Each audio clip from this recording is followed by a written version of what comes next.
صفحہ مثل پہ آیا، نہ سائفر میں کیا تھا، نہ میٹنگ کا کیا حصہ تھا، نہ ڈیکرپٹڈ آیا، نہ پلین ٹیکسٹ آیا. سو ڈاکیومنٹری ایویڈنس کے کیس میں کوئی بھی ڈاکیومنٹ نہیں ہے. یہ بڑی حیرانگی کی بات تھی. اس کو کیسے مطمئن کرے گی سرکار، کیسے ایکسپلین کرے گی؟ اور آج میں نے جج صاحب کو کہا کہ آپ سائفر کے کیس کو 100 دفعہ بھی ریمانڈ کریں گے تو 100 دفعہ بھی ایک کوئٹل ہوگا. اور انہوں نے اس بات سے ایگری کیا کہ جب ایویڈنس آج نہیں تو تب کیسے ہو سکتا ہے، نیچے بھیجنے سے کیسے آ سکتا ہے ایویڈنس. سو میرا خیال ہے کہ ہم بالکل قریب ہیں عمران خان صاحب کے، اور شاہ محمود قریشی صاحب کا جو ڈیسیجن ہے وہ بالکل قریب ہے، وہ آنے والا ہے. آج کی ایویڈنس میں ڈی مارچ کے بھیجے جانا، اور جو امریکہ سے جو سٹیٹمنٹ آتی ہے اینجلا ایگلر کی، وہ صرف ایک ہی جملہ ہے کہ جو خان صاحب نے یہ ایک فورن کانسپریسی کی بات کی ہے، it did not play well in Washington. So صرف ایک یہ statement that it did not play well, is that sufficient? Does that come within the folds of criminal law? Does that fall within the purview of official secrets act? کیا وہ کسی دشمن ملک کے ساتھ cooperate کرنا ہے؟ کیا وہ کسی دشمن ملک کو پاکستان کا سیکرٹ دینا ہے؟ آپ ایک بات سمجھیں، سائفر باہر سے اندر آیا ہے، اندر سے باہر کچھ نہیں گیا. یہاں سے باہر کسی کو کچھ نہیں بھیجا گیا، کچھ نہیں دکھایا گیا، کچھ نہیں شیئر کیا گیا.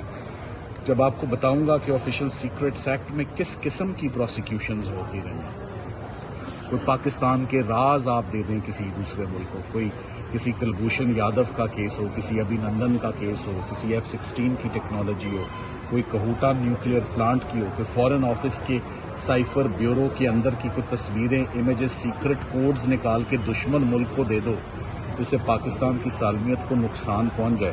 میرا خیال ہے جج صاحب لا ہی نہیں پڑھ سکے، جج صاحب قانون کو انڈرسٹینڈ ہی نہیں کر سکے. یہ کیس آج چند ایک ایسی لائنیں پڑھی ہیں جن کو پڑھنے کے بعد میں نے کہا تھا کہ کیس آج یہیں پر ختم ہو گیا، اور میرا خیال ہے کہ وہ ختم ہو گیا ہے کیس. یہ آنے والے دنوں میں سر کب تک ایکسپیکٹ کیا جائے کہ کیس جو ہے وہ کنکلوڈ ہو جائے گا؟ دیکھیں، آج بھی 3:05 پر کیس شروع ہوا ہے رمضان میں. 3:05 میں پھر آپ لوگ پوچھتے ہیں کہ آپ نے تو ایک ٹائم لائن دی تھی تو وہ تو ختم ہو رہی ہے، تو وہ تو بات بنی نہیں ہے. تو آج بھی میں نے ان سے منت سماجت کی ہے. سو اب بات یہاں بیٹھی ہے کہ ہم 21 رمضان کو منڈے کو تو کام نہیں کر رہے، ہم ٹیوزڈے کو جج صاحبان کا میرے سے انہوں نے کہا ہے کہ ہم آپ کو 1 سے لے کر 4 تک کا ٹائم دیں گے. اس 1 سے 4 کے درمیان آپ اپنے سارے ایویڈنس کو کنکلوڈ کر لیجیے گا، اور میں انشاءاللہ صرف 1 گھنٹے میں کنکلوڈ کر دوں گا. پھر بات جو ہوگی وہ سرکار، پروسیکیوشن جو ہے پھر وہ بات کرے. سلمان صفدر صاحب یہ بتائیے کہ 6 ججز نے تو کہا ہے کہ ہمارے اوپر پریشر ہے، جسٹس میاں گل حسن اورنگزیب اور عامر فاروق صاحب نے یہ نہیں کہا کہ ہمارے اوپر کسی انٹیلیجنس ایجنسیز کے بندے کا پریشر ہے. آپ سمجھتے ہیں فری اینڈ فیئر کیس چل رہا ہے آپ کا؟ دیکھیں، میرا کیس بالکل فری، اور میں ججز کی انڈیوائیڈڈ اٹینشن ہے، ہر ایویڈنس کو بہت باریکی سے وہ دیکھ رہے ہیں، لے رہے ہیں. 6 ججز کا معاملہ جو ہے وہ بالکل بڑا کنسرننگ، بڑا سیریس معاملہ ہے. وہ سپریم جوڈیشل کاؤنسل نے اس پر آلریڈی نوٹس لے لیا. میرا فوکس اور دھیان صرف سائفر کیس اور اس کو ڈیمالش کرنے میں ہونا چاہیے، اور میرا فوکس وہی رہے تو بہتر ہے. سلمان صفدر صاحب لاسٹلی بتائیں کہ آج آپ نے جج صاحب سے کہا کہ آپ کو کل بھی سنا جائے.